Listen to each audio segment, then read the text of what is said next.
Good evening, and welcome to the 2014 Candidate Forum, sponsored by the International Falls Chamber of Commerce. My name is Austin Schaff. I'm a student ambassador of Rainy River Community College and an ambassador of the Chamber of Commerce.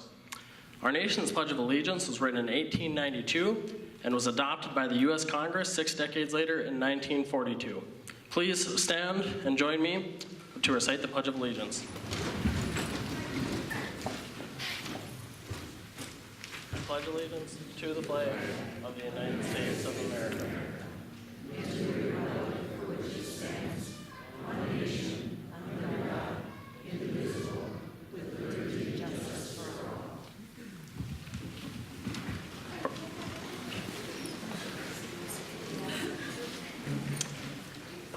Participating on stage tonight are 16 of the 19 invited candidates who will compete in local races for the positions they are seeking. The race to be featured tonight, in the order they will be presented, are the Rainier Council, International Falls Council, Center West and East Wards, Minnesota House District 3A, Couchiching County Sheriff and Couchiching County Board, Districts 1 and 4. You will find the forum candidates listed in your program. Some of the county board candidates will arrive late this evening due to another scheduled requiring their attendance. On the stage with the candidates tonight are the two Chamber of Commerce representatives, Dr. Kimberly Perkins, Chair of Chamber Economic Development Committee, and Faye Whitback, President of the Chamber of Commerce.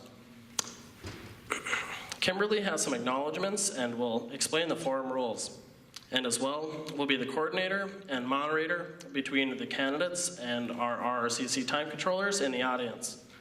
Faye will deliver the questions to the candidates for each race. It is my pleasure to introduce Kimberly Perkins and Faye Whitback.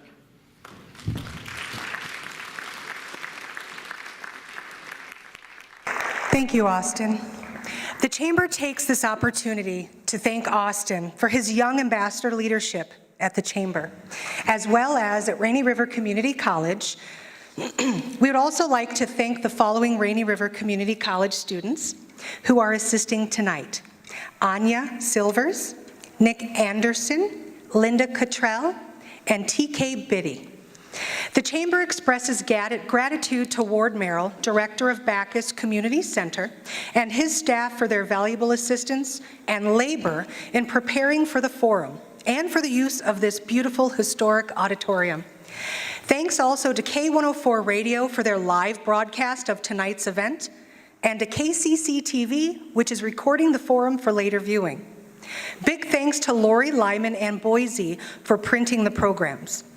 Appreciation is also extended to the Forum Committee for its time and investment in preparing the forum questions. The questions are a collection of those submitted by the public as well as those developed by the committee. We need to take a minute to explain our format. As each particular race is featured, those candidates will come forward and be seated at the table. The timers will give us a green sign to signal the start of a timed response, a yellow sign when there is 15 seconds remaining, and a red sign meaning stop now. Each respective candidate will be given 60 seconds for opening remarks. Then, questions developed for that race will be asked, and each candidate is allowed 90 seconds for each of their responses. The same question will be presented to each opponent, although the order in which the candidates respond to a new question will alternate.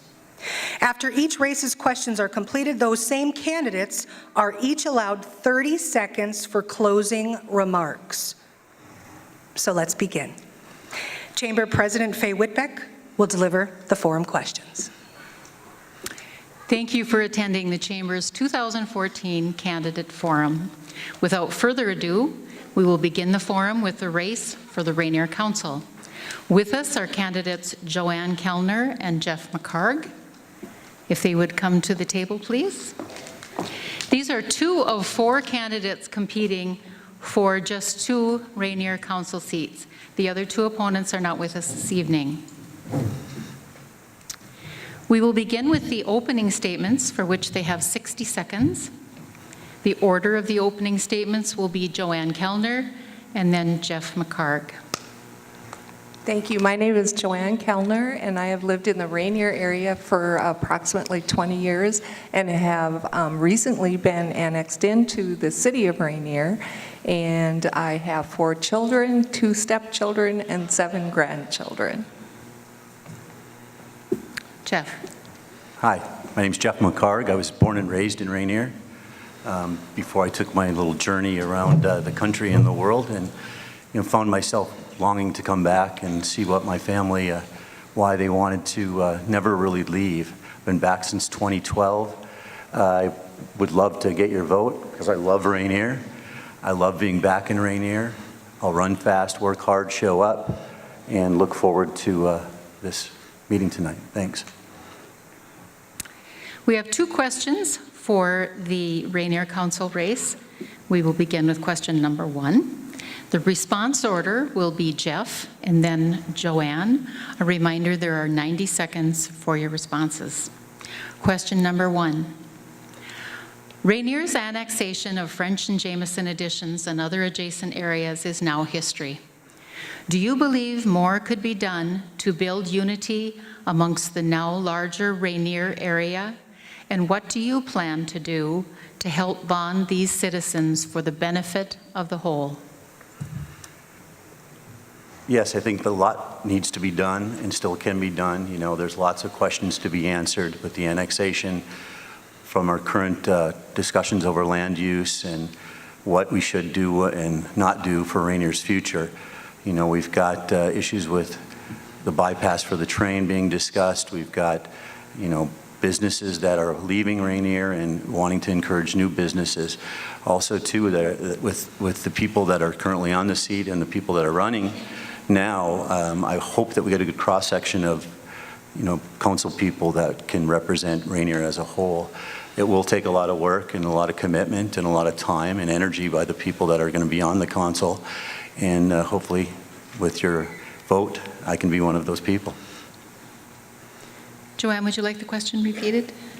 No, that's fine. I am also very much in favor of annexing Rainier and making it larger. I think it's going to bring our community larger. It's going to bring more job opportunities, more people, more opportunities for our town to grow. I think it's been a wonderful idea, not being biased myself, because now I'm actually part of a town, and I've always loved Rainier, living just actually 6 blocks away from Rainier, and was never able to actually call it my home. So now it is my home. And I plan on doing everything and attending meetings and doing research and helping our community grow so that we continue to be the wonderful little community of Rainier that we have today.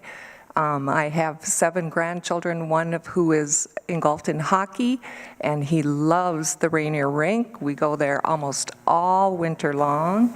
We love the park, we love the town, we love the community, and I think that with the land use ordinance, it's going to help us to be able to grow a little bit better, beautify it a little bit better, and bring more job opportunities for our community to help people want to come and explore living in Rainier. So thank you very much, and I hope you vote for me also. Thank you. We will move to question number 2. The order of response will be Joanne and then Jeff.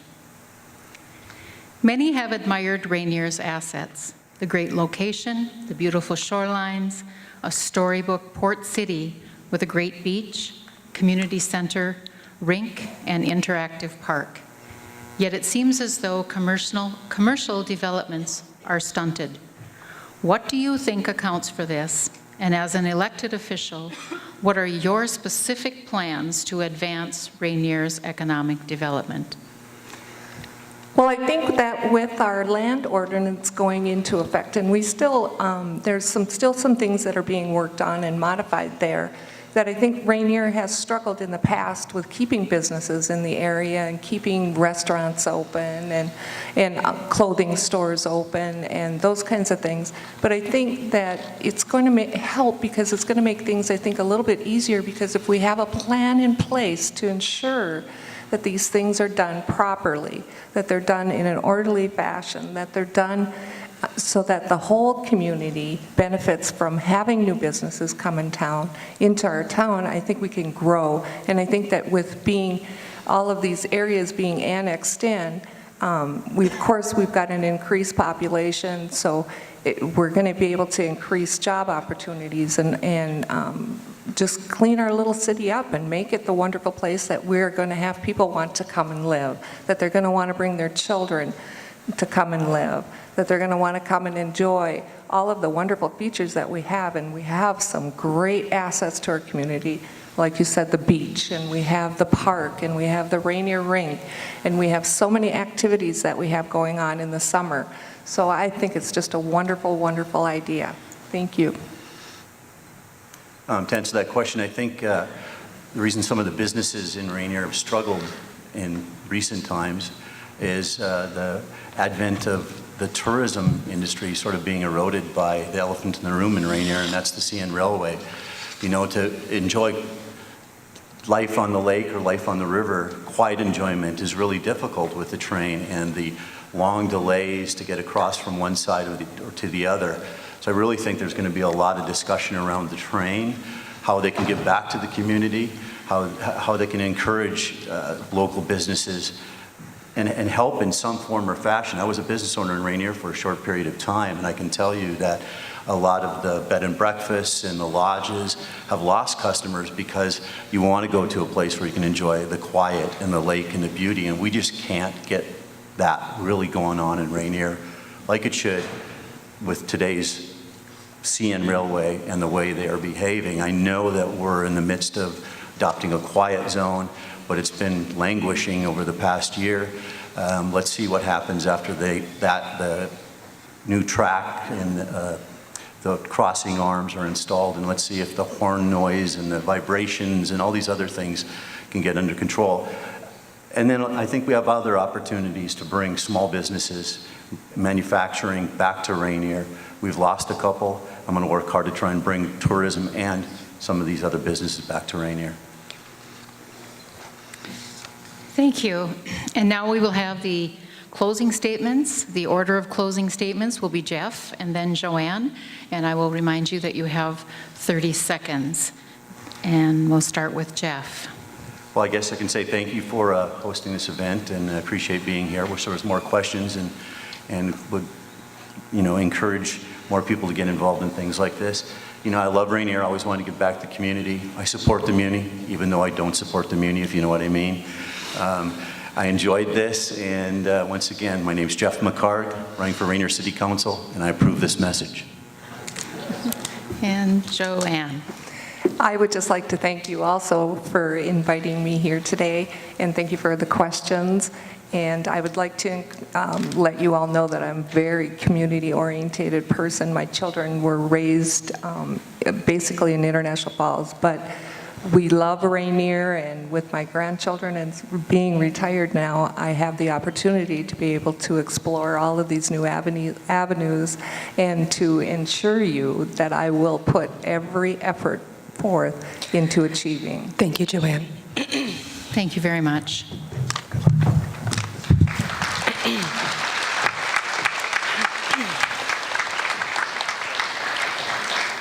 We now ask the opponents for the center ward of Falls City Council race to come to the table, and those are Harley Droba,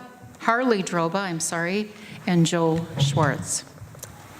We will begin with their opening statements. A reminder that is 60 seconds.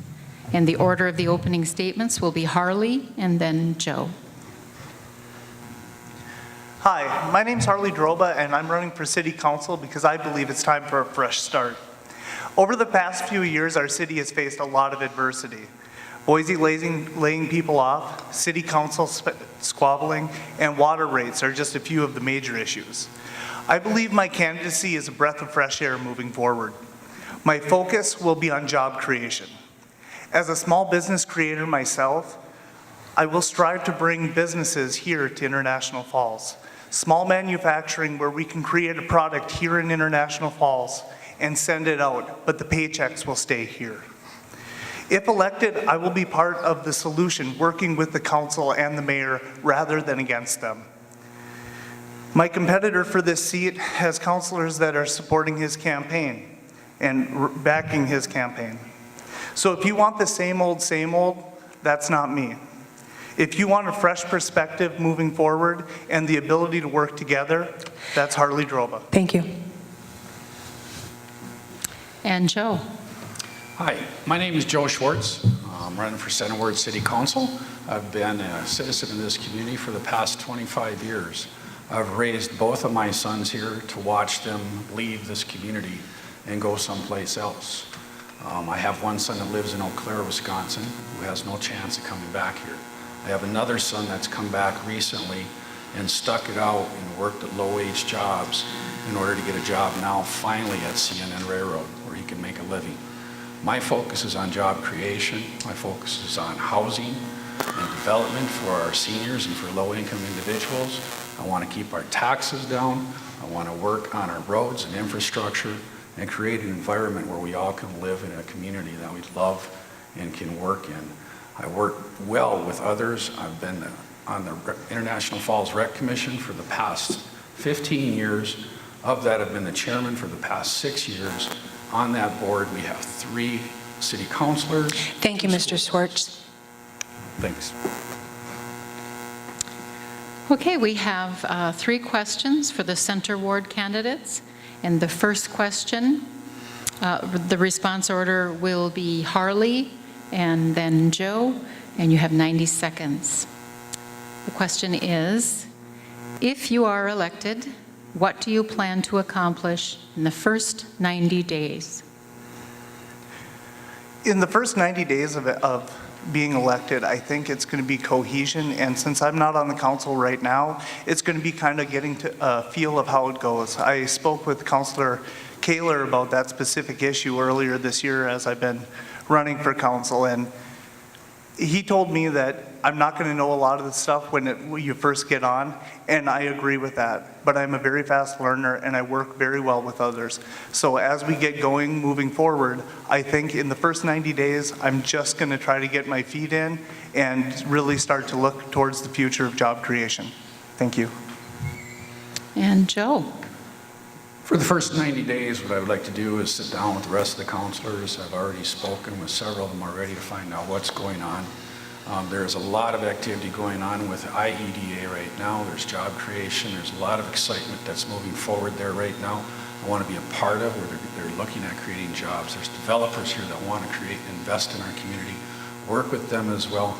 I want to deal with the issues that we have going on right now. And I want to work cohesively with the county and with other entities and get rid of this blame game thing and start working with the people, for the people, and create a good environment.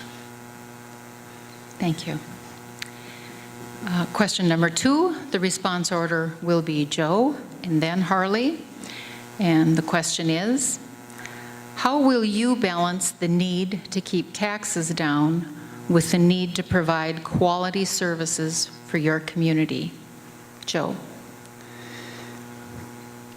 Well, what we have to do is we have to look at what we already have. Is there any redundancy in what we're doing? If there is, then we need to eliminate that redundancy. We have to talk to the people and see what kind of services that they expect and what they want out there. If there's services that they don't no longer need, well, then we can cut those services. We can keep the taxes down. Our property taxes in this town aren't really bad. They're high, but they're not really bad yet. The services that we provide are second to none. We have an excellent police force. We have an excellent ambulance service, paramedics. We've expanded our city to where we have fantastic services. Our city crews and our workers are excellent workers. So it would have to look at the whole budget process, and for me to sit here and say, this is what I'll cut and this is what I'll do, I'm not informed enough. I don't think anybody's informed enough just walking into this. You have to look into it. Get the ideas that are out there, see how they're working, and then you can make an informed judgment. And Harley? Joe hit it right on the head. We have wonderful services here in International Falls. We're actually at the northernmost point you can possibly be, I guess. We're right on the Canadian tip, and we have amazing services for being that far north. One of the tax proposals that I had read about was a sales tax, International Falls sales tax. And one of the problems that I have with that specifically is we already have people here in our community that are driving to Bemidji and driving to Duluth to do their shopping. And our businesses right here suffer because of that. And I'm not saying that if we implement that tax that it's going to cut all business here in International Falls, because I don't believe that. But I do believe it would be one more push to try to get certain people to go out of town for their shopping. And we need to shop local. We need to be part of our community.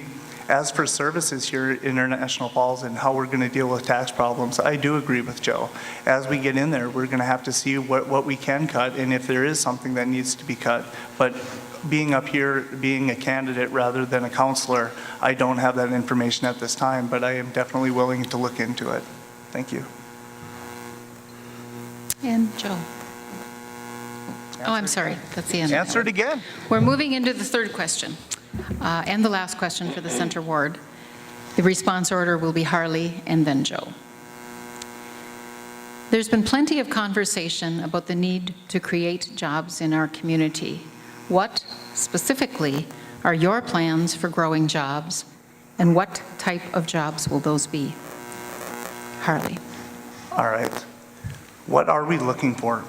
When we're talking about manufacturing, what are we looking for? Are we looking for another Boise or a 3M? And you really have to think about that. Are we looking for 500 jobs right now? And if we are, that's an opportunity. But if we get a 500-person job, we're not going to be their first business. We're going to be their second, third, or fourth factory.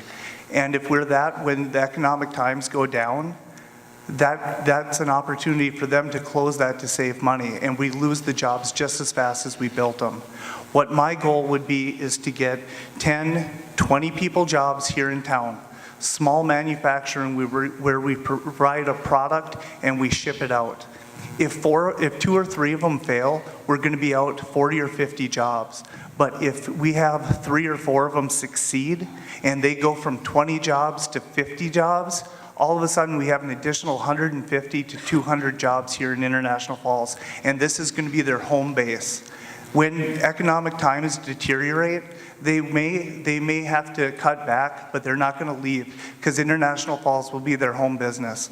With everything that we have laid with the EDA and KEDA and all of the entities that are looking at International Falls and have worked with International Falls, the groundwork has been laid. Right now is the time to create jobs here in International Falls. Thank you. And Joe. Harley, I have to agree with him on a lot of what he said there. What we need to do is work with KEDA, work with the IEDA, work with KDA, work with the DEED, work with HUD, and to create these jobs one at a time. We're not going to get no home run where we wind up with a 500-person job up here, but we can get them one at a time, 2 at a time, 3 at a time, paying $40,000 to $50,000 a year. We can create those jobs here, we can keep them here. Right now, the EDA, International Falls EDA, and their advisory board have been working hard, really hard to create jobs in this community. They have some really, really super prospects that are coming here right now. They're out at the multimodal, they're working with somebody out there right now to create some jobs. They've already announced today on the radio, they had said that the contractor, the developer for the hotel on the riverfront is moving forward. That is a go. Those are jobs right there. So they are creating things, and those are the people who do this job. I can't duplicate what they do. That's a full-time job for them. That's what Paul Nevin and that's what Sean Mason do. That's their full-time job. As a counselor, we're only part-time people, but I will do everything I can in my power to support them and to help them create these jobs. Okay, we will move on to the Center Ward's closing statements, for which they have 30 seconds.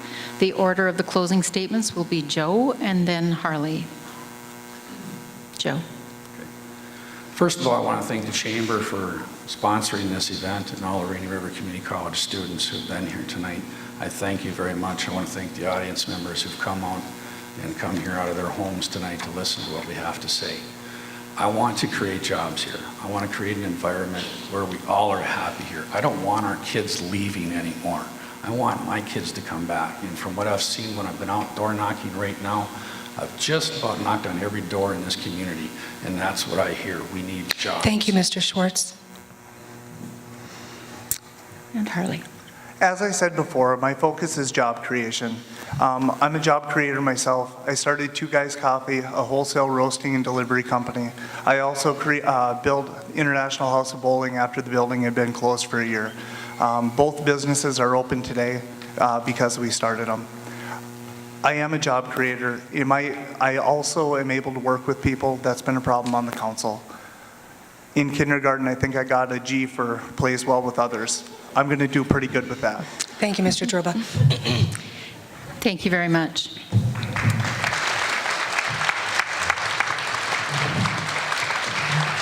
We will now call on the candidates for the West Ward of Falls City Council.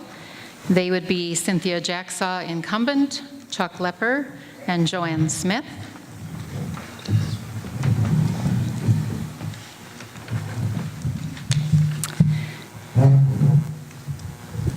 We will begin with the opening statements, and the order of the opening statements will be Cynthia, Chuck, Joanne. Cynthia. Okay. Good evening, everyone, and good evening to the listening audience as well. I just want to briefly offer 4 good reasons for you to vote for me. And number 1 is that I am dedicated and diligent. I will go to any lengths, travel anywhere to help the city grow. Number 2, I am an experienced leader, 6 years on the council, but yet long enough to get a strong voice for the city's interests and still new enough to have fresh perspectives. Third, I am a fiscal conservative who recognizes that you have to make the right investments at the right time to keep the city from going stagnant and spiraling downwards. We need opportunity. We need to invest in it. Fourth, I am a person who's in solution mode. Again, I will go anywhere and talk to anybody. Thank you, Ms. Jaska. And Chuck. Hi. For those of you who don't know me, and I'm sure most of you do, but for those of you that don't know me, I'm Chuck Lepper. I'm born and raised in International Falls. I've been a business owner here and continue to be a business owner for over 40 years. I've spent most of my adult life serving the public of this area. I've served 3 terms on the school board, 18 years as a county commissioner. I've served on 25 or more committees, Airport Commission, KDA, KEDP, economic development agencies. I've served on numerous state boards and regional boards, and I bring this experience to the table here. Thank you. Thank you. And Joanne. Hi, my name is Joanne Smith. I'm running for City Council because I care about International Falls, and I want to keep our city a city that continues to stand out on the map and preserve it as one of the most desirable cities to live and vacation in northern Minnesota. I want to be elected in this position because City Council members hold a very important role. They decide issues that affect our town currently and in the future. We have a large need for economic growth and diversity in our community, and I believe that this can be accomplished with my help. I'm always looking for unique opportunities, ways of doing things and accomplishing goals, and finding resources to bring about change for the better. I'm originally from a very small town, and I know what it takes to be successful. It takes hard work, dedication, energy, and creativity. If elected to City Council, I will use all these characteristics I have to make our town a better, more successful place for us to live. Thank you. We have 3 questions for the West Ward candidates. The response order for the first question will be Joanne, Chuck, and then Cynthia. And the question is, describe the ways in which your economic plan would raise city funds to meet the International Falls' immediate and future financial obligations. As being on the economic long-term vision and strategy team, we had Bemidji and Hermantown representatives come and talk to us about when when they had financial issues there and economic problems. And it was really inspiring. I think we can learn a lot from other towns that have the same issues and focus on the things that made them grow and be successful. I think there's grants out there that we can write. There are things that we can do in our town to raise money. I think there's a lot of things that we can do to make our town succeed if we all work together. And I think that that's going to be a very important part, is all of us being on the same page and working together to make this town succeed. Thank you. And I do want to mention, anytime a candidate wants the question repeated, don't be afraid to ask for that. Chuck? I think I take a little different approach. And I'm not sure if I'm answering the question correctly, but the way I look at it is the city has to maintain core services. And I think if we do this in an economical way and make sure that our water and sewer costs are down, maintain a low real estate tax base, and then allow businesses to expand. We have a lot of very talented people, good business people in this town. And to allow them to expand their businesses, and like we need to maintain low taxes, and we need to maintain low basic services. And I think if we do this, the town will prosper. And I'm not sure if I answered the question correctly. It was your answer. I couldn't remember what the question was. So. And Cynthia? Well, it's a tough question, and I think that we are going to only find long-term solutions to our problems with growth, and that is the bottom line. We have lost half of the jobs in the mill, two-thirds of the jobs in the mill in the last 20 years. And so we need to diversify. We need to rely on other industry besides the paper industry. And we need to make the investments now we can't wait any longer. We need to be thoughtful. And along with that, we have already embarked on the journey to form a plan, thanks to the partnership between the county board and the city council. We have the economic response team working with a consultant that we just hired to engage with people locally to figure out what our best niches will be and to look at our position in the whole region. And I'm very hopeful that this will deliver a sturdy plan, something that we can work on and really deliver results. I'm very hopeful that this is the proper path that we've taken, and I'm hoping that within a short time, we'll be able to say, look at the successes we've had.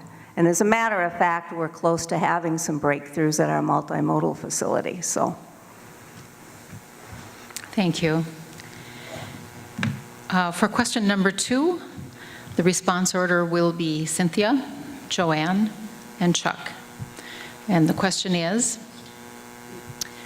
reflecting on the recent call to action community gathering as it regarded the city's blight problem, how will you improve the efficiency, fairness, and enforcement of the International Falls Blight Ordinance?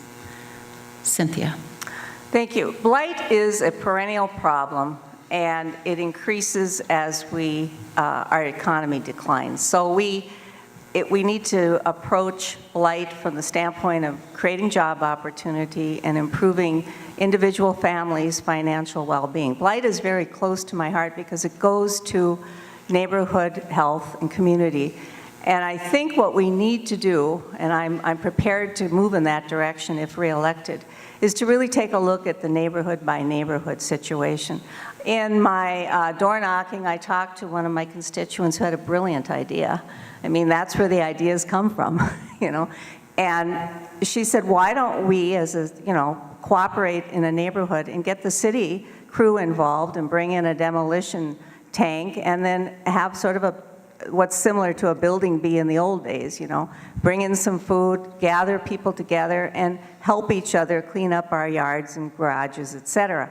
I think that's a great idea. I think we need to start at the citizen level to address what we want to see in our neighborhoods. Call it neighborhood revitalization. I think we need to take a more proactive approach than we have in the past, and I'm eager to explore that. As part of that, we need to have a sustained effort, so what we really need to do to get things accomplished is to establish a building and housing committee of citizens and a few officials to really take a look at some of the programs. Thank you, Ms. Jackson. Sorry. And Joanne. I agree that blight is a problem. It's not only a problem with community, like neighborhoods, but it's also a problem with current businesses. As a business owner, I know that we've done a lot to improve our business as it is right now downtown, and I think a lot of businesses suffer with lack of funds for doing that, and that would be something that I think that we should encourage is, you know, downtown improvement projects and things like that, and not only in neighborhoods, but have maybe establish like a free day for people that can come and dump their garbage and things like that at the dump for a very minimal fee or possibly even free. Trying to do projects like that in our town, and I agree with Cynthia that we need to be proactive about it and really take on a more urgent stance with that. And Chuck. Yeah. And I agree with everything that's been said at the table. I think we do need to take a proactive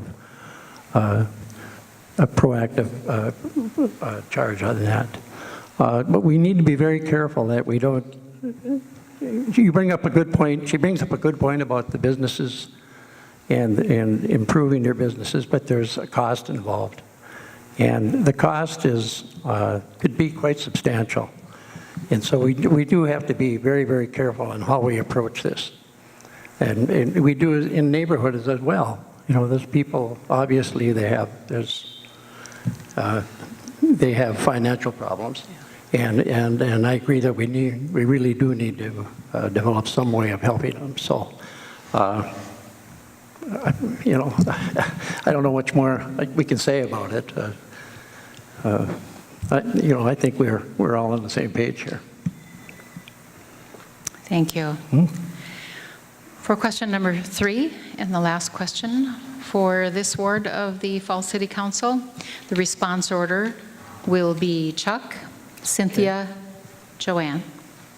And the question is, how will you work with the city's economic development director to create jobs and tax base for the city? Chuck. How will I work with it?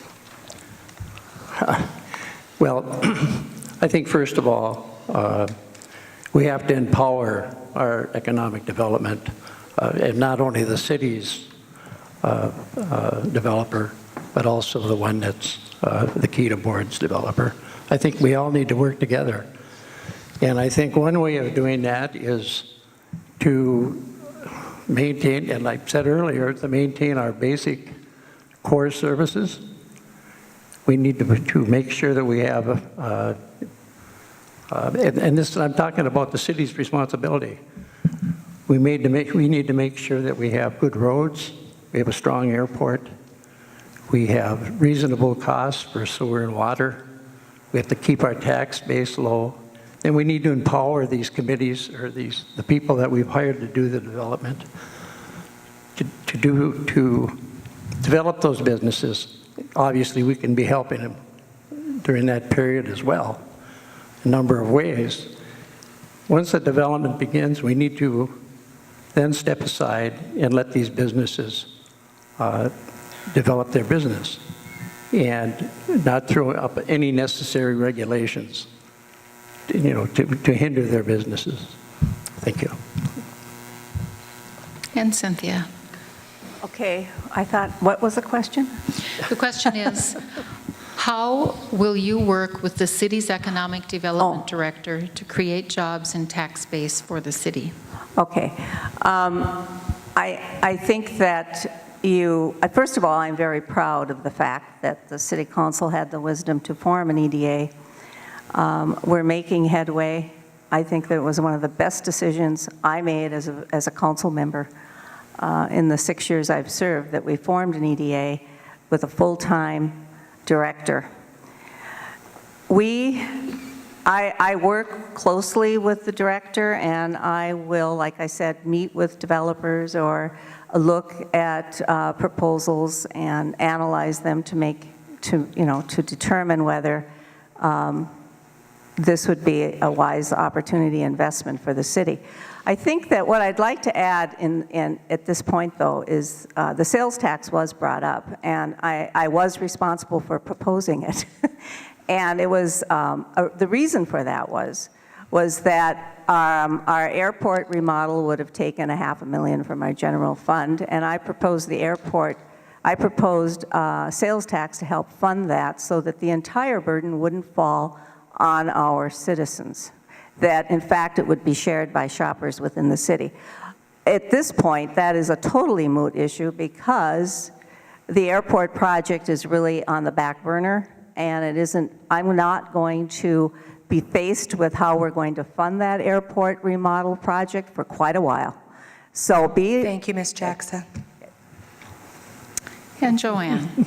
I think that we're doing a really good job looking at opportunities and things with economic development, but I'd like to push it a little bit further. I'd like to work with the director and really push ideas and get ideas from the community about economic development, not only just big factories, but small businesses, or look at the small businesses that we have currently and see how we can expand them to make more jobs and make things grow right in our town. I think it's important that we look at these things and really look at all the options. And I would like to push us to continue to do that and maybe do that a little bit harder than what we're doing now.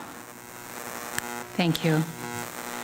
We will close this portion of the West Ward Falls City Council race with their closing statements, and they get 30 seconds for those. The order of the closing statements will be Joanne, Cynthia, and Chuck.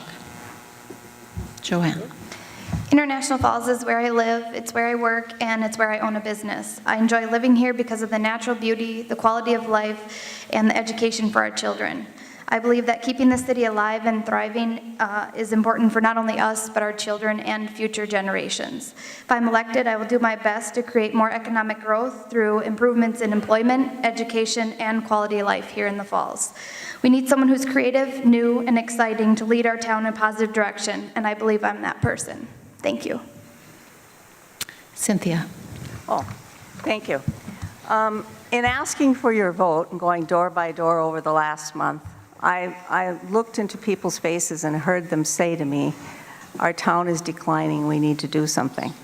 And so I say to you, I will help turn this city around. We need to forge new partnerships. We need to create powerful change through citizen engagement, and we are doing that through the Economic Response Team.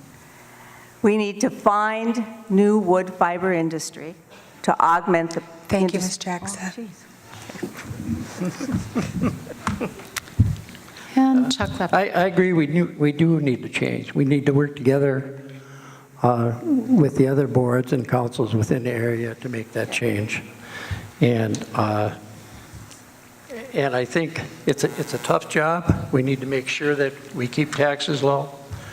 I hate to keep going back to the water and sewer, but we need to do that. We also need to work together in the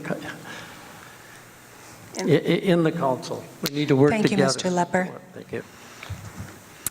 And thank you.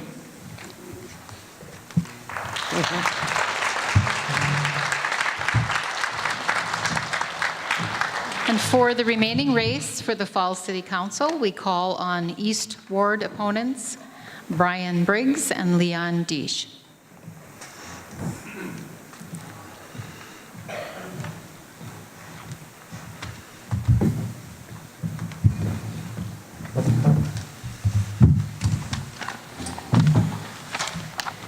Once again, we'll begin with the opening statements. In the order of the opening statements will be Brian and then Leon.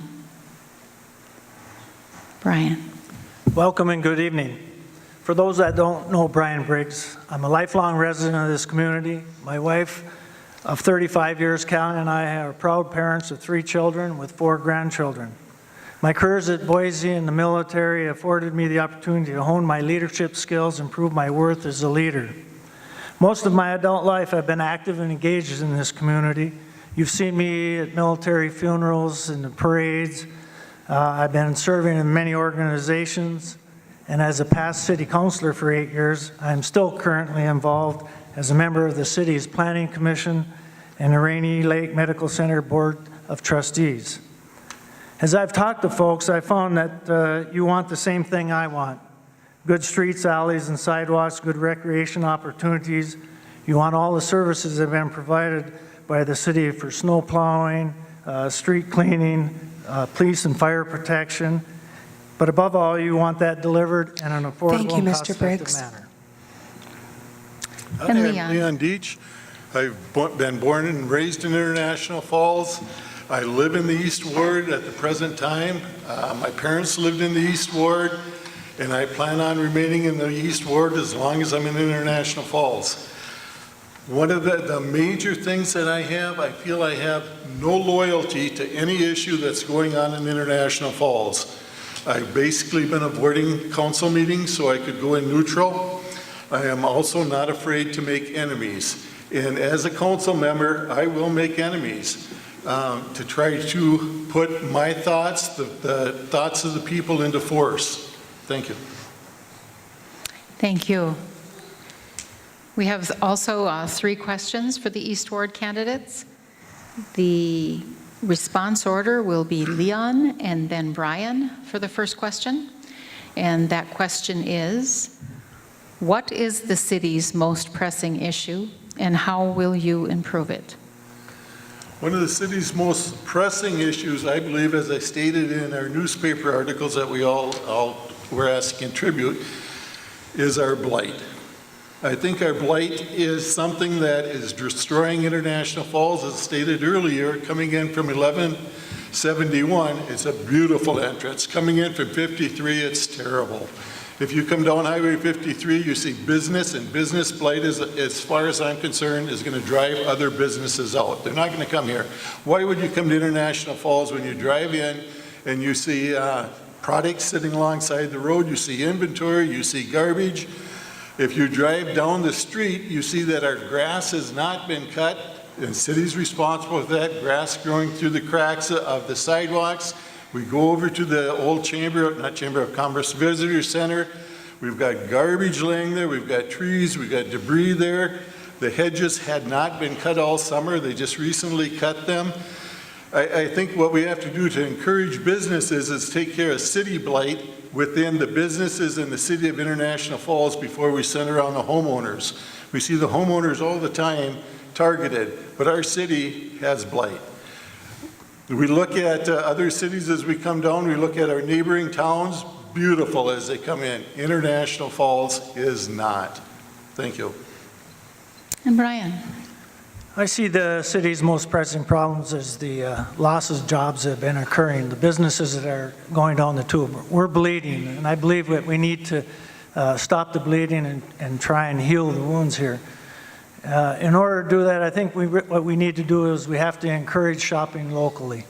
If you think about what that would do, if that added one more employee to every business in town, how many jobs would that mean? 100, 200? That have a dramatic effect on our tax base. And I think that that's what we really need to do. We need to rely on our proven business leaders like Dennis Wagner or Larry Keep or Elton Shannon, who have successful businesses here and have expanded to other communities and even to other states. And then we have to encourage our young entrepreneurs, like a person standing out there right now, Rayanne Conant and Swanky Sweet Pea, you know, taking something and making something really worthwhile and creating jobs. There's a lot of young talent out there. We need to help them. What can we as a city do to help them? Where are the grants, the loans, the other things that can get them going? And we as a council or a government need to stay out of their way and not be a roadblock to them moving forward. Thank you. For question number 2, the response order will be Brian and then Leon. And the question is, explain your stance on providing incentives to recruit economic development in the city. Brian. When I think of incentives, I think of what opportunities are out there. And right now, I think we need to focus on our own house, our own businesses. What can we do for the businesses in here? There are so many things out there that I don't think a lot of businesses are aware of, so far as grants, forgivable loans, all of those things are out there. And I think that we need to focus on helping those businesses and working with them and educating them on the programs that are out there so that they can take advantage of that. And Okay, as Leon. Mr. Briggs states, I agree 100%. We have to take care of our own people. The people are here before we encourage new businesses to come in. If we're closing as we're bringing in new businesses, and I'm in favor of the small businessman. The small businessman is going to save us. If we don't have the small businessman, we might as well fold up. I look at the talk of a new motel along the river. In my opinion, we do not need that. We have motels in International Falls that are on the verge of closing because they do not have enough people to go around when the tourists come through. We have to do something to protect our people here. Maybe our local people are the ones that need the tax incentive, need the reduction in fares or whatever they may be paying in order to keep their doors open. We have to protect the people we have here. City of International Falls has too much property. We talk about reducing taxes. City of International Falls has dead property, what I will call dead property, empty property that we're cutting grass on, we're maintaining. This could be sold to the public and put on a tax basis before we even think about raising taxes for our citizens. Thank you. Thank you. The remaining question, number 3, for the East Ward. The response order is Leon and then Brian. And the question is, what is your plan for the Donahue property? Leon. The Donahue property is beautiful property. What the plans are, it could be a bleeding wound. It's beautiful, it's wonderful, it's great that it's donated, but I can't see developing that, doing anything with it for the time being. Once again, maybe it's dead property. Thank you. And Brian. Plan for the Donahue property. That's a tough question because I wasn't really in favor of that ever happening because I didn't feel it was right when we already have enough property. And I thought it was wrong to take it off the tax rolls and pay money to get it besides. So far as any plans, you know, it's going to take a lot of money if you're going to run water and sewer out there, if you can even do it. I don't know if you have to annex to be able to do that and get the infrastructure in there. There'd be a lot of things I'd have to understand about the covenant or when they purchase that property or were given that property, so far as what you can do with it. Can you sell lots, those kind of things. I don't know how you can develop it, but whatever, it's going to take a lot of money, and we don't have that money to do it right now. Thank you. We will move to the closing statements for the International Falls Council East Ward candidates. The order of response will be Leon and then Brian. Okay. Main thing we have to do is vote. Whether you vote for Mr. Briggs or myself, we're both fine gentlemen, I believe, and I think we'll do a wonderful job. You have to vote by your hearts. Get out there and vote. And Brian. Well, my grandparents and parents had the opportunity to live in this community their entire lives. I plan on doing the same. You know, I love this community and I love living here, and I want it to become a vibrant, thriving community so that my kids and grandkids can do the same. If elected, I'll make one promise, as it's the only one I know I can keep, and that is that I will give 100% at being a good steward of your tax dollars. Thanks to the Chamber for this opportunity, and please remember to get out and vote next Tuesday. Thank you. Thank you very much.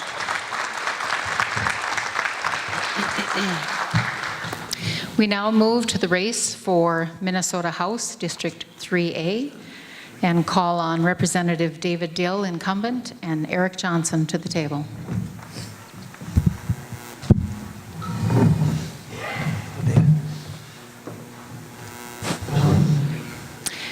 We will begin with their opening statements, for which they have 60 seconds. The order of the opening statements will be Eric Johnson and then Representative Dill. Eric. Thank you.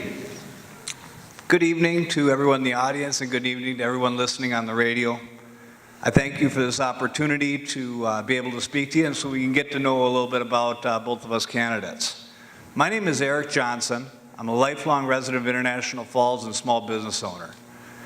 I decided to run for Minnesota House for a number of reasons, but most importantly because I love this area, I love our communities, I love the people, I love our way of life, and for far too long we're seeing that way of life, our jobs and our economies being eroded because of bad policy coming from St. Paul.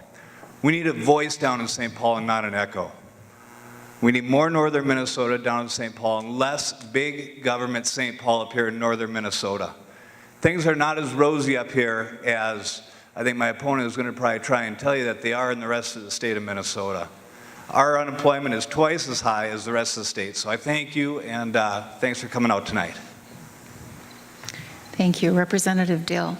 Well, as Eric said, thank you very much for participating in this, particularly you young people in the civil discourse about how we're going to run the state in the future. I'd like to thank my wife, Tucky Einerson Dill, of 36 years, for allowing me to be in the House of Representatives. I'm a business owner of 41 years. I have a business in Orr, Minnesota, in Brentwood, Tennessee, and in Armstrong, Ontario, Canada. I have been elected by the voters of this district since 2002 consecutively for 6 terms in the Minnesota House of Representatives. And I am a committee chair of the Environment and Natural Resources Committee, of which is uniquely and perfectly positioned to represent the interests of northeastern Minnesota in Coochin County, St. Louis County, Lake County, and Cook County. All of those counties comprise District 3A, 15,800 square. Thank you, Representative Dill. Thanks. We have 3 questions for the District 3A candidates. The first question response order will be Eric Johnson, and second will be Representative Dill. You have 90 seconds for these responses. Question number 1 is, Coochin County has one of the highest unemployment rates in the state at 7%. This is based on a September 2014 statistic. As a legislator, what is your plan to alleviate this problem in this county? Well, I think that is the million-dollar question that we're all here to try and figure out tonight, tomorrow, the weeks and months going forward. We need to make this a better business environment, especially not just in International Falls, but all the way across District 3A. I'll use the example of timber, is that our timber needs to be more competitive on a global market. My staff a year and a half ago met with a group of contract loggers, and their main complaint is that our cost of timber is higher than anywhere it is in the rest of the world to bring it to market. There's a number of reasons for that, but it's because of overregulation and overtaxation of our businesses. Our Minnesota economy is doing a much better down the Twin Cities than it is up here in the rural areas. We need to focus more on the rural areas than on the metropolitan elite and the folks down in the metro area. I believe we also need to focus on the other 2 T's, or 3 T's of our economies up here, and that's taconite, tourism, and then the new one is technology. Here in International Falls, we have 2 fiber lines running into International Falls now that can support technology that's out there, and the EDAs in town are already looking at some of these plans. And I will pledge to you that I will be at those EDA meetings and be the conduit between northern Minnesota and St. Paul to get this stuff done. Thank you. And Representative Dill? There has been a lot of discussion tonight about the need for economic development. And economic development, and I have to thank those who are working hard to bring that to this county and the other counties that represent District 3A. The number one, I'm going to focus particularly on Koochiching County, and I haven't heard anyone talk about it, including my opponent. The number one issue in Koochiching County, whether you live in North Home, Big Falls, International Falls, Birchdale, all places in between, is wetlands. I am the chair of the Environment and Natural Resources Committee. You can't start a business virtually in International Falls without mitigating wetlands. In fact, today when Executive Director Mason was on the radio, I heard her talking in numbers of hundreds and hundreds of thousands. And I think about the hospital that never was built. Finally, the Good Samaritan was built in its place. But I have started a process now that my party is in control of the Minnesota legislature, the governor's office, and the Senate, that is going to revamp, and they're having public meetings all over the state. I was the first person that brought it to the committee. That is beginning the process and working with your county commissioners and others in this Northeast region, so Arrowhead associated with counties, to put together a plan that will make counties like Koochiching, with 90% or more of their wetlands, be able to develop and create their own credits and their own programs to mitigate wetlands, rather than just paying. Thank you, Representative Dill. Question number 2, the response order is Representative Dill and then Eric Johnson. And the question is, aside from the need for jobs, what do you believe are the top issues affecting Koochiching County, and how will your experiences contribute to improving these issues? Representative Dill. Thank you very much for a very good question.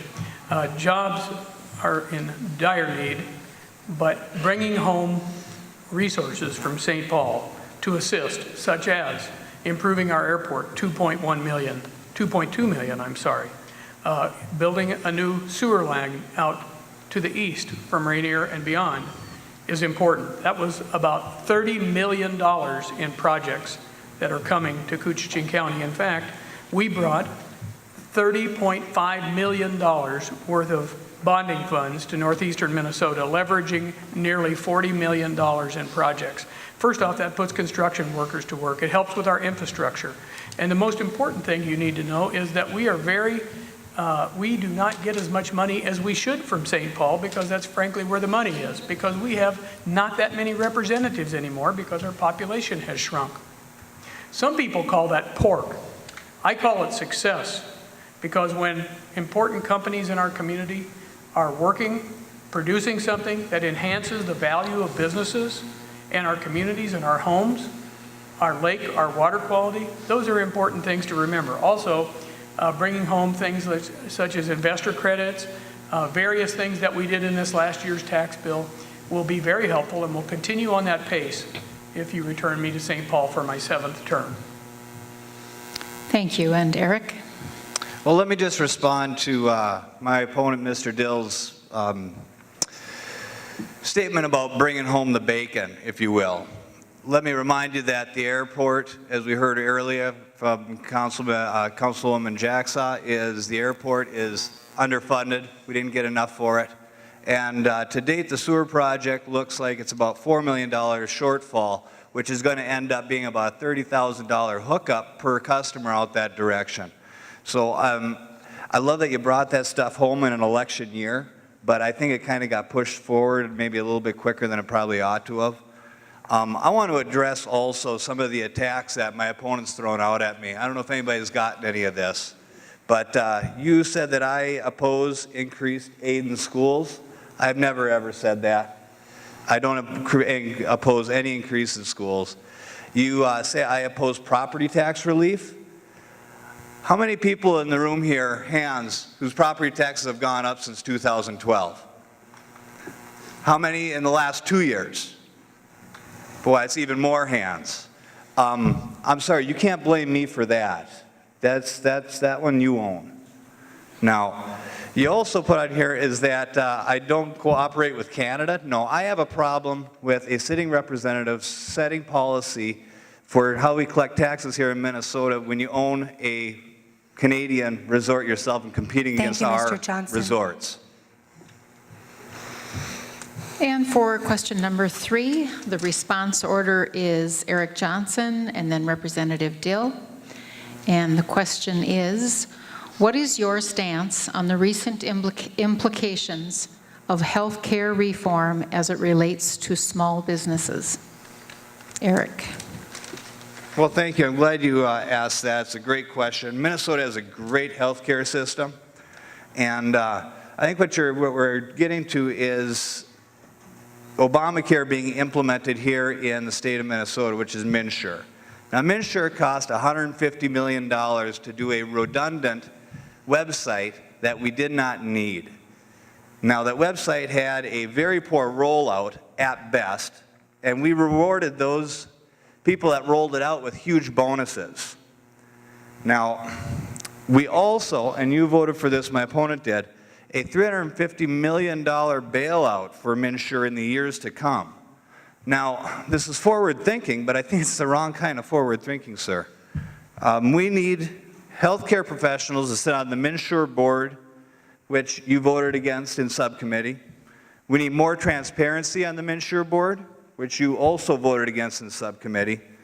And to date, we've had 30,000 people, uninsured people, sign up for MNsure at the expense of 150,000 people that could not keep their existing plans.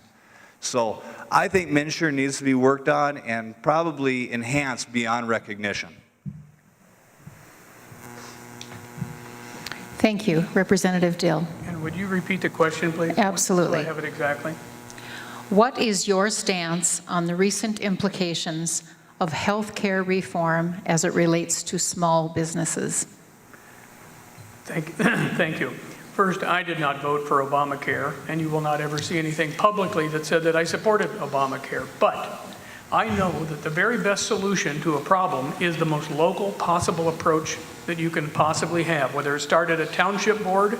You don't have any townships in Couchiching, but there are 21 in the rest of the district, your city council or your county board or any other board that makes decisions like that. So I voted to establish MNsure because I wanted to have local control, and I did not want the federal government to control what happened in Minnesota with regard to health care.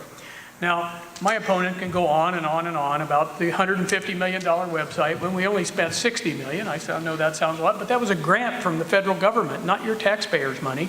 That was a grant to the state of Minnesota to get that developed. We have everyone in this state that we can find at this moment covered for pre-existing conditions. We have affordability and accountability. Now, affordability is a terrible thing to chase. I was in business for 41 years. My health care premiums have gone up 20%, 10%, 4%, 25%. It depends on who it is that you're insuring. There's still private markets beyond MNsure. I am not insured through MNsure, but we and many people and companies are not in MNsure. But let's face it, it's a vexing, perplexing problem of which costs are going to continue as we grow older and cost more money to fund health insurance. And Thank you, Representative Dill.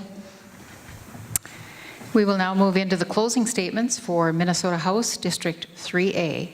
The order of the responses, or the order of the closing statements, excuse me, are Representative Dill and then Eric Johnson.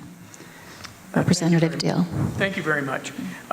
With regard to my family's Canadian business, which my son runs, I guess no one in this room's ever heard of Senator Bob Lessard. He's owned a resort for 50 years in Canada and served in the Senate as the chairman of the same committee that I serve on for 26 straight years.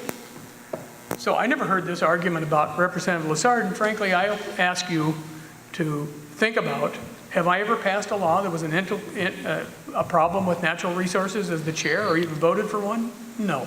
Thank you, Representative Dill. And Eric. Senator Lessard didn't market his business in direct competition with our resorts here. And just to remind you, federal tax dollars is taxes collected. It is our money also. So anyways, I appreciate everybody coming out tonight, everybody listening on the air, and I encourage you to get out and vote. Vote smart. Vote Eric. And we need more northern Minnesota down in St. Paul and less St. Paul up here in northern Minnesota. Thank you, everyone. Thank you very much. We will now move to the race for Coochin County Sheriff and ask incumbent Brian Jesperson and Perrin Hedlund to the table. We will begin with the opening statements. And the order of the opening statements will be first Sheriff Jesperson and second Perrin Hedlund. Good evening. Brian Jesperson, Sheriff, your sheriff for the last 2.5 years. I was a 1984 graduate of Falls High School. I attended Vermilion Community College. 1986, went on to Hibbing Skills Law Enforcement. Graduated from that in 1986 also. Married to my wife Heidi for 25 years with 2 grown children, Andy, 21, and Ashley, 19. I started with the Sheriff's Office part-time in 1987. 1988, I was hired part-time with the City of International Falls. 1991, I was hired full-time with the City Police. When I was on the City Police, I was a canine officer for years. I was involved with the Boundary Waters Drug Task Force, and I applied and was granted many search warrants over the years. I was a DARE officer for 5 years. I graduated of the National Sheriff's Leadership Academy in 2013. I've successfully investigated minor crimes to major crimes, including murder. I'm the past president of Local 105 Union, actively involved with the community as a youth baseball. Thank you, softball. Sheriff Jesperson. And Perrin Hedlund. Many of you are recognized either from going door to door or just from in the community, but for those of you that don't know, my name is Perrin Hedlund. I'm currently employed by the City of International Falls as a police officer. I've been employed with them for the last 8 years. Prior to that, I was employed by the U.S. Customs Service for approximately 4 years. In total, I have 13 years of law enforcement experience. Quite bluntly, half of what my opponent has, so that's just the facts. I haven't been in as long, but I am young, I am motivated, I am willing to not only embrace change, but to enact change, and at the end of the day, that is why I decided to run. I don't have a personal issue with my opponent. I just saw things I disagreed with, and I could either sit on the sidelines and complain about those things, or I could take action and put my money where my mouth was and run. Thank you. Thank you. We have 4 questions for the race for sheriff. Before we start those questions, we also have a bit of an opening statement just to describe the role. As the top law enforcement official in the county, the sheriff must manage all department operations, including the following: supervises approximately 35 employees, oversees crime investigations, responds to abuse and neglect complaints, accidents, missing persons, and death situations, enforces water safety, is emergency manager for the county, pursues felons, executes all lawful orders, manages jail administration, oversees the custody and transport of prisoners, is the liaison with the public, is responsible for department reports, knows the county's organization, procedures, and policies, is responsible for county communication systems and changing technology, is knowledgeable of county, state, and federal laws, knows the county's geography, highway system, and areas of need, prepares and monitors the department's budget, and decides what resources to commit to programs and initiatives, and more. That said, we will begin with question number 1. The response order is Perrin Hedlund and then Sheriff Jesperson. And the question is, you are competing for the highest level law enforcement position in Coochin County, responsible for the safety and welfare of its 13,000 plus citizens. How does your level of experience equip you for the job? Perrin Hedlund. Well, as I stated before, it's obvious. There's no getting around it. I'm 37 years old, approximately 10, 12 years younger than my opponent. I've been working for 13 years in both state and local and federal law enforcement, half the time that my opponent has. I don't have his experience as far as running the department, but what I have is some intangibles, and one of those is leadership. Leadership is something that age doesn't necessarily influence. You can have an older person with a lack of leadership skills, and that's where I believe that we're at as a county. I believe I have the leadership skills to lead the Sheriff's Department, not only in the present time, but into the future. And let's face it, we're in a time of change. Every other candidate has expressed it as well. We're experiencing that same thing in law enforcement. Times are changing. We can't continue to do the same things that we have been. We're going to have to look at each and every area of operation and see what can be improved, what we can immediately improve, and what we can improve on in the future. And it's gonna take time. It's not gonna happen overnight, but it has to be done. And that's why I feel that being a younger person running for office, I not only have the time, but I have the energy to enact those changes. Thank you. And Sheriff Jesperson. Talk about leadership. I remember what happened. I think it was June 6th. We had a flood here. I never received one complaint through the way the flood was handled this spring. Now you talk about leadership. I've been started with leadership when I was fairly young as president of Little League. We had roughly, I think it was about 600 kids involved. Lots of parents, lots of kids. There's decisions that had been made there. Back to the flood. I never thought in my career I'd have to call in the National Guard to come up and help us. But those are tough decisions that have to be made, and our community was in need. And I feel that decisions were made, they were made correctly, and that's from experience.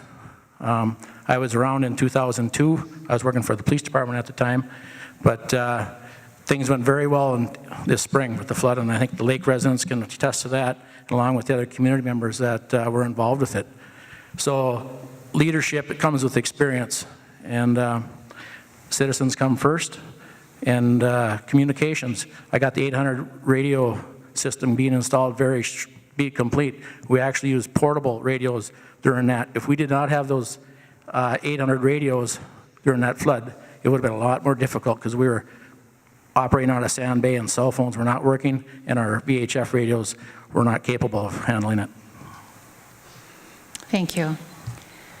For question number 2, the response order is Sheriff Jesperson and then Perrin Hedlund.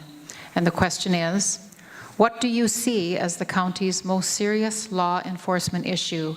And as sheriff, how will you address it? Sheriff Jesperson. Well, law enforcement issues, we are actually sitting pretty good right now within the sheriff's office. Our issues are going to be with crime prevention and our drug activity in our community. We do have a drug problem here in Couchiching County. It's going on daily, and we will focus our efforts on that. We've just recently done 2 good search warrants in the county, arrested some individuals there. So crime prevention and just keeping up with technology. Our radios are up to date. Our new 911 system is in order. Our mass notification system is in order. Couchiching County Sheriff's Office is in good shape right now. Thank you. And Perrin Hedlund. Yeah, I agree with Sheriff Jesperson on some of those issues he brought up as far as that are affecting our community. I would like to point out that those 2 search warrants that were done by city officers. That's where it originated. But getting on further issues, it's not, the law enforcement issues affect our entire county, not just the Rainy Lake area, not just the International Falls. It's important for us as members of our county to include the entire county, the North Home, Birchdale, Big Falls, Little Fork. In my campaign, when I've been down to North Home, Big Falls, these other areas talking to people, their comment is, why are you down here? We're outside the county line. I feel that's wrong. And the county sheriff, you are responsible for the entire county. Like I say, not just up here. You have to be willing to go to these small communities, no matter how long it takes you to get there, no matter how much time you spend there. You have to be willing to sit down with the stakeholders in those communities and talk with them about what the issues are affecting them, because the issues affecting them are not necessarily the issues that affect us up here. There's different problems, different areas. You have to be willing to go sit down with those people, work out a solution, and work together to solve it. Once again, it's a large county, and you can't just focus on the Rainy Lake area. Thank you. Thank you. Question number 3, response order is Perrin Hedlund and then Sheriff Jesperson. And the question is, in what areas do you see the greatest challenges when it comes to managing your department's budget? Perrin. Yeah, once again, just point out the fact that we are the 2nd largest county with one of the smallest populations. Therefore, you don't have a large tax base to support a lot of manpower or equipment, but you're still tasked with the obligation to serve all the residents within the county. Therefore, you're forced to make some tough decisions. The last thing you ever want to do is cut a single person in that sheriff's department. We need every man, woman in there to run our streets and run our jails.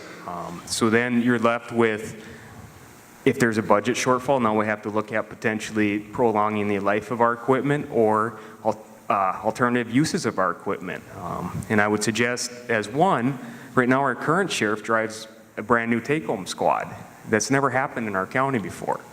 So that is one area where if we were to have a budget shortfall, we need to look at items like that where we can reduce spending in some areas without affecting our ability to serve the entire county as a professional law enforcement organization. Thank you. Sheriff Jesperson. What my opponent doesn't understand is we are a small office. I, as the sheriff, live up toward the lake. I don't live on the lake. I use that squad to go out on calls at night to back up deputies. I've been out on the lake at night. I take my squad. I get called along with my chief deputy, get called out to assist. We need that squad.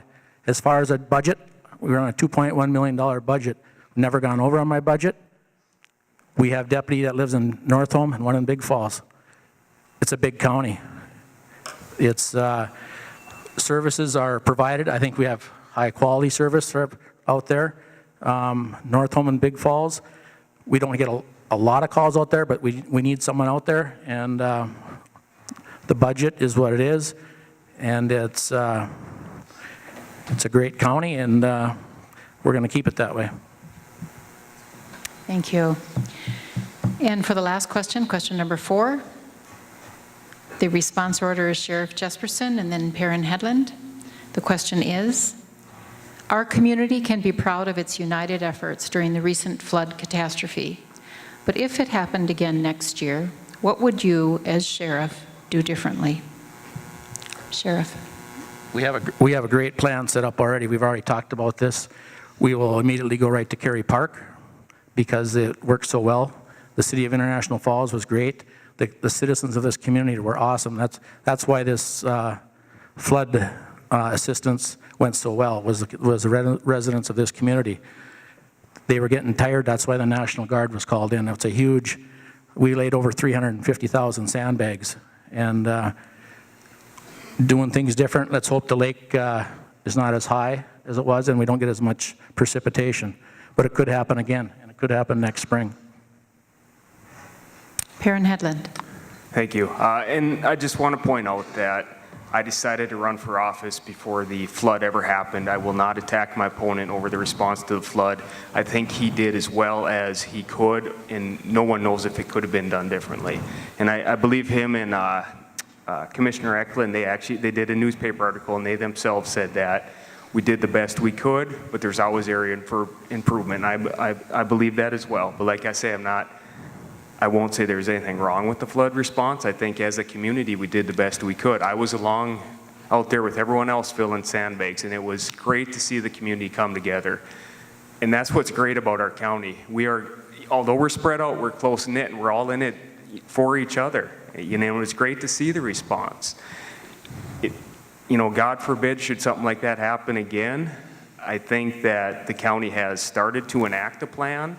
I think along with the fire department and all the other emergency services, I think that it's good to sit down at least once a year and review the plan that we have in place and see if there's any changes that need to be made. Thank you. Thank you. We will now do the closing statements for the sheriff candidates. The order of the closing statements will be Perrin Hedlund and then Sheriff Jesperson. You have 30 seconds, and we'll begin with Perrin Hedlund. First of all, I'd like to thank each and every one of you for coming out tonight and taking time out of your night. I'd like to thank my friends and family for all their support that they've shown. And lastly, I'd like to thank my opponent, Brian Jesperson. He has served our community for 27 years, and he deserves respect for that. And even though I'm trying to take his job, I like Brian as a person. I just fundamentally disagree with his leadership style. That's it. Thank you. And Sheriff Jesperson. I think through the 27 years that I've been involved, I've proven myself as a leader. I've been your sheriff for the last 2.5 years. I manage a $2.1 million budget. I work well at the county board. I'm a leader of 35 employees, full-time and part-time. I'm the emergency manager. My community involvement, I've been involved with the community ever since I was young. I'm a graduate of the 2013 National Sheriff's Institute Leadership Academy. And I've moved this county forward in the last 2.5 years with our armor system, mass notification. Thank you, Sheriff Jesperson. Thank you very much.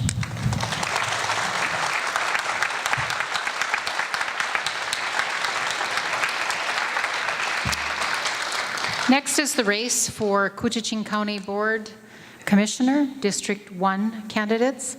We have just one candidate participating in the forum tonight. That is Wade Pavlik, incumbent. Is Wade here? Yes. Wade, please come to the table.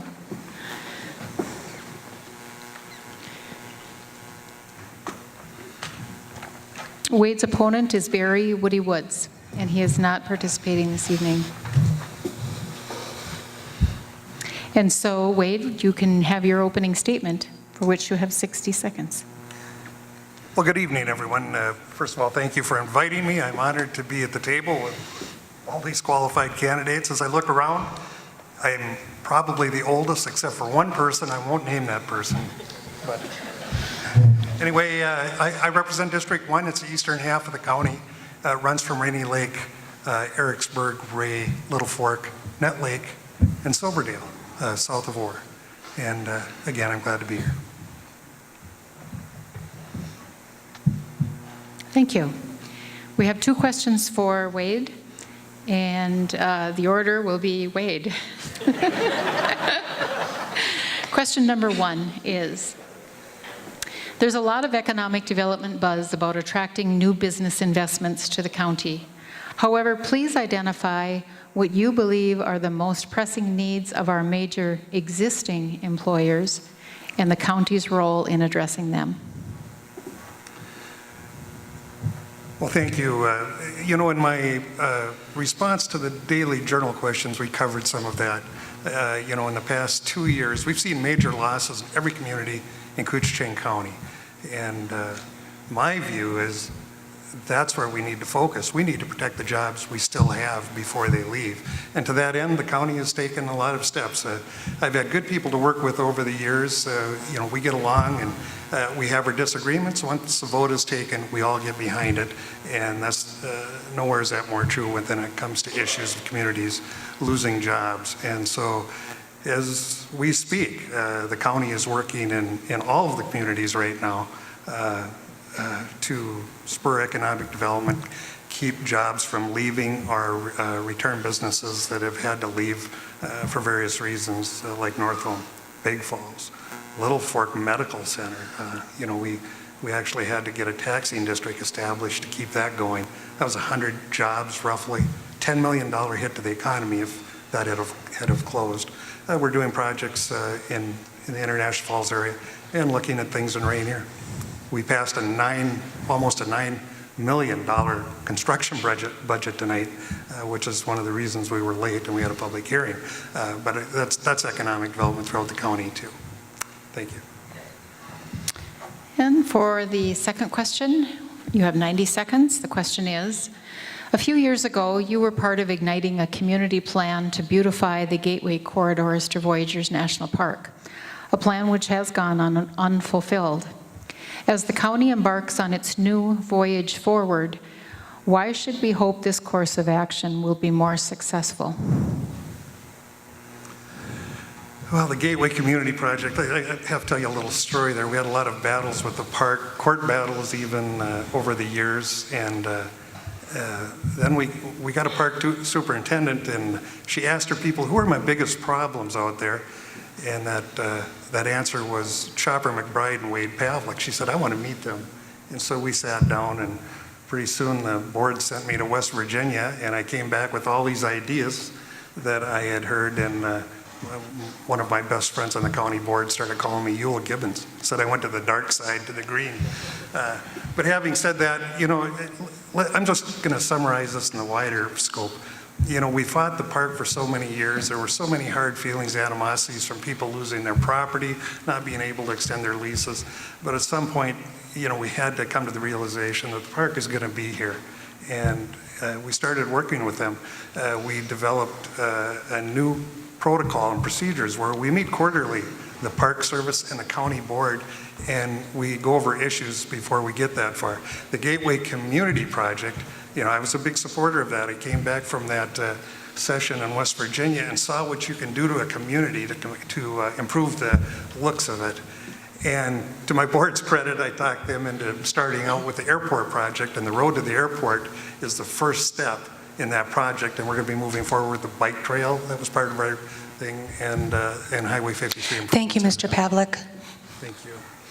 And Wade, you have 30 seconds for your closing statement, District 1. Well, as pointed out, my opponent is not here tonight, but you know, I've known Mr. Woods all my life. I have utmost respect for him, and we communicate, and he, you know, he comes up with good ideas, and he makes some very good points. If I am reelected, what can you expect of me? You know, I've been here 22 years. You know, my goals are low taxes. For those of you who had your taxes go up, I assure you it wasn't the county. We have the lowest per capita tax burden in all of Minnesota, and a lot of commissioners work very hard. Thank you, Mr. Pavlik. Thank you. Thank you.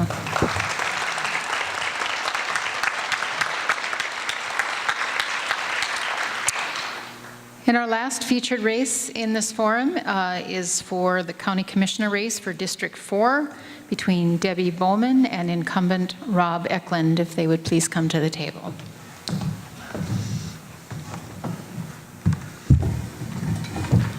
Hi. My hands are freezing. Oh, yours are too. We will begin with their opening statements, and the order of the opening statements will be Rob and then Debbie. Rob. Thank you. My name is Rob Eklund. I'd like to start by thanking the voters of District 4. It has been an honor and privilege to serve you for all the last 4 years. I also thank the Chamber, Bacchus, and Rainy River Community College for hosting this event. We as a county have had many challenges to face and overcome. As a community, we have the will, excuse me, I have a cold, and the perseverance to meet and overcome these obstacles. The pride and caring that our community showed when called upon to volunteer during the flood last summer is an example of what we as a group can accomplish. As a county, we are charting a new course. It is an initiative called Voyage Forward. The diversity and makeup of the people that comprise the membership in this initiative shows why we are going to be successful in moving Koochiching County forward. We have the will, desire, and just enough good old northern Minnesota bullheadedness to succeed in making Koochiching County the place that will prosper and thrive. Thank you. And Debbie. Hello, I'm Debbie Bowman. I have the honor and privilege of working for a company that's been in International Falls for the last 80 years. I signed up for this race out of frustration.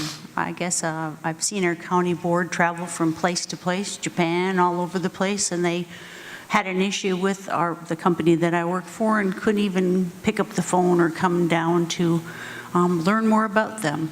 I think that we can do better. I think that we have to do better. I think we have to take our rose-colored glasses off and remember that we need to change. We're sinking. Our ship is going down. We've lost a lot of jobs. Our town and our county can change. I have a lot of things that I've been very successful for. In my previous careers, I've won state, national, federal awards for my leadership, but that doesn't matter. It doesn't matter where I've been previously. What matters is where we're going now. I can tell you that I'm a hard worker, and I'm not afraid to work, and I'm not afraid to roll up my sleeves. Thank you, Ms. Bowman. We have 3 questions for the District 4 candidates. For the first question, the response order is Debbie and then Rob. And question number 1 is, what economic projects do you see as convincingly viable to promote growth in Koochiching County? Debbie. I couldn't wait for you to ask me that. I think that we're looking for, people are always trying to get the home run, and I think that we should work on bases loaded. I think we need to put somebody on first, somebody on second, somebody on third. I think that we got to quit beating up the CN Railroad and start going to their company offices and asking them, what can we do for you? CN Railroad has the largest port in the area, and we brag about it in the newspaper. We work on it with KEDA. We talk that we're going to have manufacturing, the trains pick things up, and then we take pictures of them, and we send letters to them, and we write, nasty stories to them. When we should be asking them, how can we help? We should be putting an overpass over the Van Linn Road and making the train ability to expand. There's so many things that we can do here. We should look at smaller things. If we had one family with a barber shop and their kids go to our schools and their people shop at our grocery stores and somebody buys a home, plaza gasification is a dandy plan, but if it was really workable, don't you think that New York City or Los Angeles would have one already, or they'd have 10 of them? I don't think that we need to look that big. We need to look smaller so that we can build and continue to grow. I think if we look around our town and we see the turnoff to go to Canada, people are in a hurry to get around that corner because it's not very pretty. It's not very nice. We could do better. We could really work hard to make things better. And Rob. I think the number one thing we have to do to start with is ensure that we do everything we can to maintain the jobs that we have here in the county. Our largest employer just had a very severe curtailment. Part of that is due to some wood costs that were brought up earlier. We need to ensure that we come up with a good forest plan that will make sure that we can keep Boise/PCA operating in business. Another good initiative that's coming is there's a new thing by National Geographic called the Heart of the Continent Partnership, and that's to promote tourism in the entire district. We are in the heart of the continent. That initiative is rolled out. There's plenty of sights to see in Couchiching County, Voyageur National Park being the jewel that we need to. We also need to do everything we can to support Voyageur National Park. That is a major employer in the county, and we can work in partnership with them to ensure that people will come here, stay here, and visit here. And then technology. We live in a climate that is cold. And there's technology developments that could happen up here because of our cold climate. Data centers need to be cool. Our cool temperature works towards that, and technology is the way of the world. That's a direction we need to move into. Thank you. Thank you. Question number 2, the response order is Rob and then Debbie. And the question is, what are your intentions for reducing costs of services in Couchiching County? Rob. Well, as was mentioned earlier by one of my colleagues, we have the lowest tax levy in the state. That's something to be proud of. Part of the reason we were late tonight is we were going over budget stuff. We've asked all of our department heads to do what they can to cut their budgets. Anytime that there's a job, a retirement, we seriously look to see if that job can be replaced by staff people or if we have to go outside and rehire. We've got a lean operation at the county. Our department heads deserve every bit of praise for what they've done, and our county board deserves the praise they've done for watching the budget and doing what we can to live within our means. Thank you. Debbie. There's a lot of things that can change. If you look at purchases that people make, nobody ever goes to an auction and buys a new backhoe. They get brand new. I've actually purchased some of those old pieces of equipment with about 400 hours on them. We can make things last a little bit longer here. I think we need to also look at the benefit package that a lot of our county employees receive. They also get full health care coverage, and their family gets full health care coverage without a whole lot of out-of-pocket expenses for them. I think that we need to look at some of the replacements of people. They say that there's a hiring freeze here, but every county board meeting, and I go to quite a few of them, there's always somebody getting added, or a part-time job becomes full-time. We need to look at the duplication of services in the community. I worked for a long period of time as an advocate for people with disabilities across the entire Coochin County, and there was a lot of duplication of services. Lots of people doing the same stuff that maybe if you put them all together, you could save some jobs and still have some quality services for folks. Thank you.